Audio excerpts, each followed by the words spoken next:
Hey everybody, it's Miss A and I am here with a recap video as to what we have been doing in class recently. So as you can see, we are working on equivalent fractions of tenths and hundredths.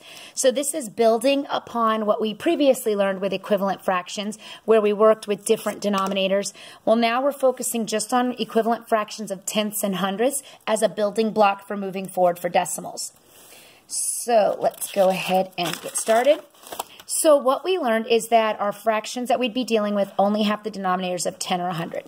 So for example, I have this one here of 6 tenths. What that tells me is a tenth is like a dime. So that's the example that they give, is a tenth is worth a dime. And then the hundredths are your pennies, because it takes 10 dimes to make a dollar or a whole, and it takes 100 pennies to make a dollar or a whole. So we talked about it in terms of denominators being a 10 or being 100. So what the students have to be able to do is they have to be able to make these equivalent. So how do I make my fraction of 6 tenths? How do I make it so that the denominator is now 100 in order to have equivalent fractions? And the reason why we're going to need that is for our next lesson. So what I would do is mathematically, I would multiply the fraction itself, the whole fraction, by 10 over 10. That's what I'm doing mathematically. And then, teachers, please pause this interruption. Hold on. This is just it.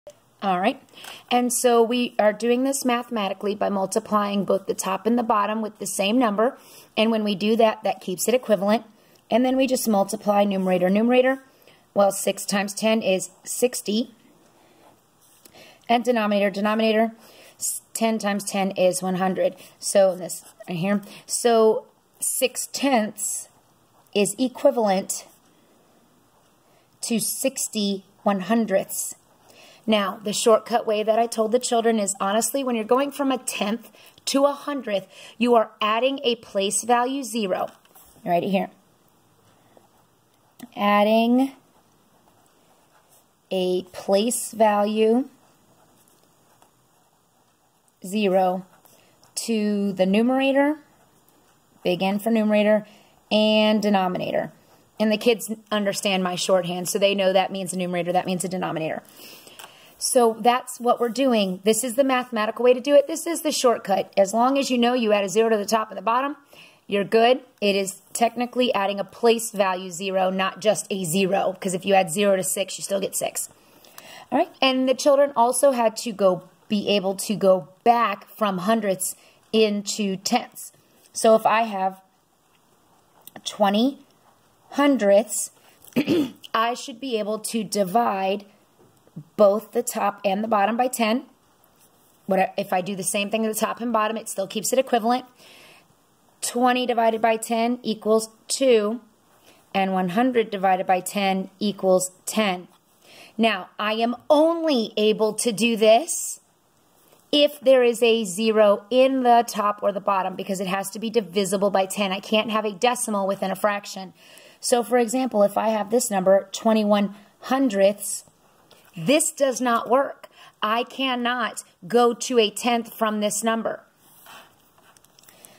But I can always multiply times 10, so that doesn't matter. If I had 21 tenths, I could still multiply by 10 over 10 and get the equivalent. 21 times 10 is 210 over 100. So I could still get the equivalent of a hundredth from this tenth. But I can only go from a hundredth to a tenth if both the top and the bottom have a 0 or are divisible by 10. And the rule that applied up here, where we're adding a place value to the numerator and denominator, applies here as well. So if I have 41 hundredths, as long as there is a place value 0 within the top and the bottom, I can take it away and I can still get the right answer. So this was our lesson for whatever day we came back to school for Tuesday. So here's the extra credit.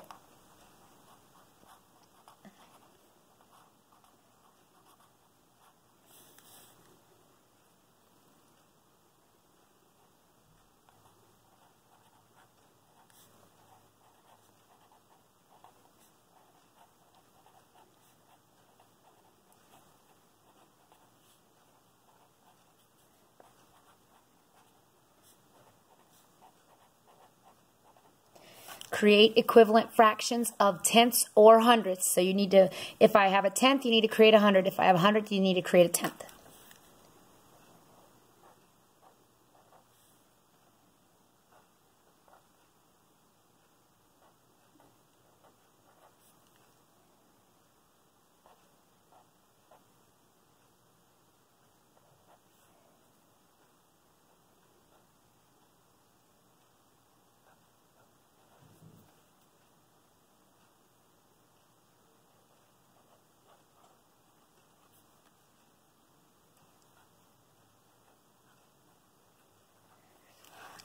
All right, thanks for watching, everybody. Hope this video helps.